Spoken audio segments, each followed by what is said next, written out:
வணக்கம். தமிழ்நாடு, புதுவை மற்றும் கேரளாவில் வரும் ஏப்ரல் மாதம் 13ஆம் தேதி சட்டசபை தேர்தல் நடத்தப்படும் என்றும் வாக்கு எண்ணிக்கை மே மாதம் 13ஆம் தேதி நடைபெறும் என்றும் தலைமை தேர்தல் ஆணையர் குரோஷி கூறியுள்ளார்.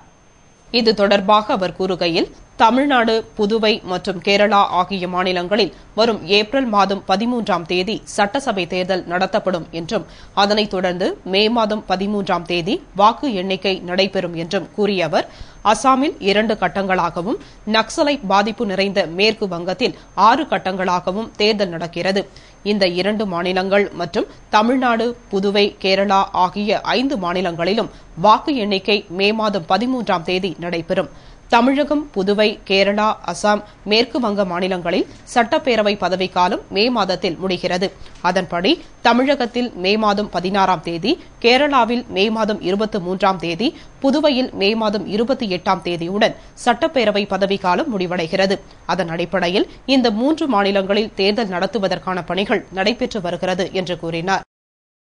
புதுவையில் +2 பொதுத் தேர்வு இன்று தொடங்கியது. இதில் புதுவை, காரைக்காலில் சேர்த்து 11,517 மாணவ மாணவிகள் தேர்வு எழுதினார்கள். புதுவையில் 2010, 2011ஆம் கல்வியாண்டிற்கான +2 பொதுத் தேர்வுகள் இன்று புதன்கிழமை தொடங்கி வரும் 25ஆம் தேதி வரை நடைபெறவுள்ளது. இன்று துவங்கிய +2 பொதுத் தேர்வில் 77 அரசு மற்றும் தனியார் பள்ளிகளைச் சேர்ந்த 9,728 மாணவ மாணவிகள் புதுவையிலும், காரைக்கால் பகுதியில் 14 பள்ளிகளைச் சேர்ந்த 1,789 மாணவ மாணவிகளும் தேர்வு எழுதினார்கள். தேர்வுகளில் முறைகேடுகள் நடைபெறாமல் இருக்க இணை இயக்குநர் தலைமையில் புதுவையில் 6 பறக்கும் படைகளும், காரைக்காலில் 1 பறக்கும் படையும் அமைக்கப்பட்டுள்ளது. எனவே முறைகேடுகளில் ஈடுபடும் மாணவ மாணவிகளுக்கு அடுத்த 2 ஆண்டுகளுக்கு தேர்வு எழுத தடை விதிக்கப்படும் என்பதை மாணவ மாணவிகள் மனதில் வைத்துக் கொள்ள வேண்டும். இன்று +2 பொதுத் தேர்வு துவங்குவதை முன்னிட்டு முதல் நாள் தேர்வு என்பதாலும் புதுவை மணக்குள விநாயகர் கோவிலில் ஏராளமான மாணவ மாணவிகள் சுவாமி கும்பிட்டு தேர்வு எழுத சென்றனர். இவர்களுக்கு ஆலயத்தில் சிறப்பு தரிசனம் காண அனுமதி வழங்கப்பட்டது. தமிழக துணை முதல்வர் ஸ்டாலின் பிறந்தநாளை முன்னிட்டு புதுவை மாநில திமுக இளைஞரணி அமைப்பாளரும் சட்டமன்ற உறுப்பினருமான திரு சிவா தலைமையில் முன்னாள் முதல்வரும் திமுக மாநில அமைப்பாளருமான திரு ஜானகிராமன் ரத்த தான முகாமினை துவக்கி வைத்தார். தமிழக துணை முதல்வர் பிறந்தநாளை இளைஞர் எழுச்சி நாளாக 1 மாதத்திற்கு கொண்டாட புதுவை மாநில திமுக இளைஞரணி அமைப்பாளர் சிவா தலைமையில் முடிவு செய்யப்பட்டு அதனை முன்னிட்டு பல்வேறு நலத்திட்ட உதவிகள் வழங்கிட ஏற்பாடு செய்யப்பட்டுள்ளது. அதன் அடிப்படையில் முதற்கட்டமாக உருளியன்பேட்டை JVR ஹாலில் ரத்த தான முகாம் நடைபெற்றது. முகாமினை முன்னாள் முதல்வரும் திமுக மாநில அமைப்பாளருமான ஜானகிராமன் துவக்கி வைத்தார். முகாமிற்கு திமுக மாநில இளைஞரணி அமைப்பாளரும் சட்டமன்ற உறுப்பினருமான திரு சிவா தலைமை தாங்கி ரத்த தானம் செய்தார். முகாமில் சிறப்பு விருந்தினராக புதுவை நகரமன்ற துணைத் தலைவர் ஜான்குமார் கலந்து கொண்டு நிகழ்ச்சிக்கு முன்னிலை வகித்தார். முகாமில் இளைஞரணி துணை அமைப்பாளர் அலெக்சாண்டர் வரவேற்று பேசினார். நிகழ்ச்சியில் உழவர்கரை திமுக பிரமுகர் IG வீரராகு, லோக கணேசன், பொதுக்குழு உறுப்பினர் கோபால், தொகுதி செயலாளர் தைரியநாதன், பொருளாளர் மாறன், ஆளவந்தார், கவுன்சிலர் சக்திவேல், வட்ட செயலாளர் சாஸ்திரி, குரு, பாபு, பேட்ரிக் மோகன்ராஜ், திமுக சிறுபான்மையினர் தலைவர் யூனுஸ், தொகுதி இளைஞரணி அமைப்பாளர் ஈசாக் உட்பட திமுக நிர்வாகிகள் பலர் கலந்து கொண்டனர். நிகழ்ச்சியில் 200க்கும் மேற்பட்டோர் கலந்து கொண்டு ரத்த தானம் செய்தனர். நிறைவாக கதிர் நன்றி கூறினார்.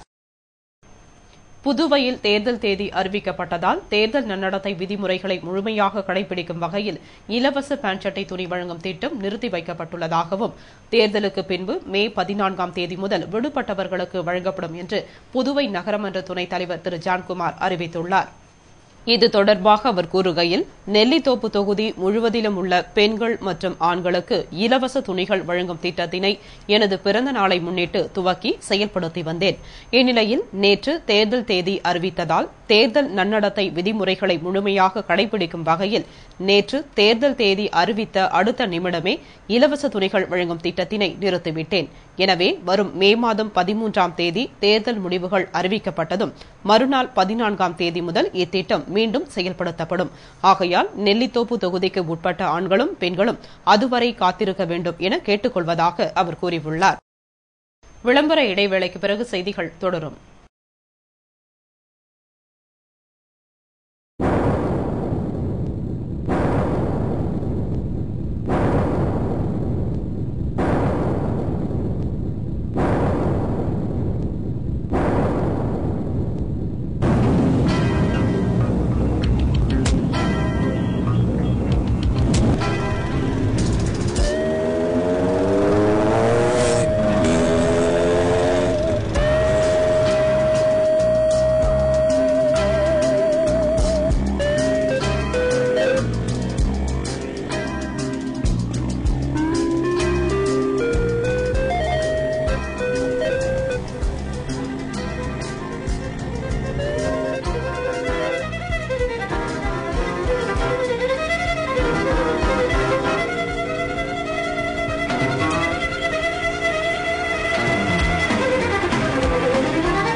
செய்திகள் தொடர்கின்றன. தேர்தல் நன்னடத்தை விதிகள் உடனடியாக அமலுக்கு வந்ததால் நாளை வியாழக்கிழமை காலை 10 மணிக்குள் புதுவையில் உள்ள பேனர்கள், கட்டவுட்டுகளை சம்பந்தப்பட்ட அரசியல் கட்சிகள் அகற்ற வேண்டும் என்றும், மீறினால் நடவடிக்கை எடுக்கப்படும் என்று கலெக்டர் ராகேஷ் சந்திரா அறிவித்துள்ளார்.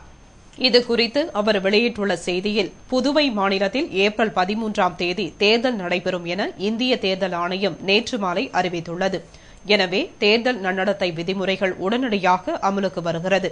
அதன் அடிப்படையில் புதுவை அழகை கெடுக்கும் வகையில், பொதுமக்களுக்கு இடையூறு ஏற்படுத்தும் வகையிலும் ஆங்காங்கே அரசியல் கட்சிகளால் வைக்கப்பட்டுள்ள பேனர்கள் மற்றும் கட்டவுட்டுகளை நாளை வியாழக்கிழமை காலை 10 மணிக்குள் அகற்றிட வேண்டும்.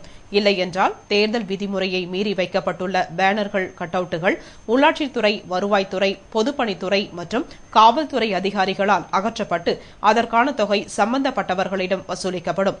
மேலும் சம்பந்தப்பட்டவர்கள் மீது குற்றவியல் வழக்கு பதிவு செய்யப்படும் என்று அவர் வெளியிட்டுள்ள அறிக்கையில் கூறியுள்ளார். புதுவை சட்டசபை தேர்தல் அறிவிக்கப்பட்டதை முன்னிட்டு கலெக்டர் அலுவலகத்தில் கலெக்டர் ராகேஷ் சந்திரா தலைமையில் தேர்தல் அதிகாரிகள் ஆலோசனைக் கூட்டம் நடைபெற்றது. புதுவை மாநில சட்டசபை தேர்தல் அறிவிக்கப்பட்டதை தொடர்ந்து நேற்று இரவு கலெக்டர் அலுவலகத்தில் தேர்தல் அதிகாரிகளின் ஆலோசனைக் கூட்டம் நடைபெற்றது. கூட்டத்திற்கு கலெக்டர் ராகேஷ் சந்திரா தலைமை தாங்கினார். கூட்டத்தில் தேர்தல் பாதுகாப்பு, சட்டம் ஒழுங்கு பிரச்சினை, பேனர், கட்டவுட்டுகளை அகற்றுவது என்பது உட்பட பல்வேறு பிரச்சினைகள் குறித்து விவாதிக்கப்பட்டது. மேலும் புதுவையில் 8 தேர்தல் அதிகாரிகள் நியமிக்கப்பட்டுள்ளனர். அதிகாரிகளுக்கு கீழ் 3 உதவி தேர்தல் அதிகாரிகள் நியமிக்கப்படுவார்கள். கூட்டத்தில் தேர்தல் அதிகாரிகள் மற்றும் உதவி தேர்தல் அதிகாரிகள் 30 பேர் கலந்து கொண்டனர். புதுவை பல்கலைக்கழகம் மற்றும் பிரான்ஸ் பிகார்டி ஜூன்ஸ்வென் பல்கலைக்கழகமும் இணைந்து மாணவர் ஆசிரியர் பரிமாற்றம் மற்றும் ஆராய்ச்சியினை மேற்கொள்ள புரிந்துணர்வு ஒப்பந்தத்தில் கையெழுத்திட்டது.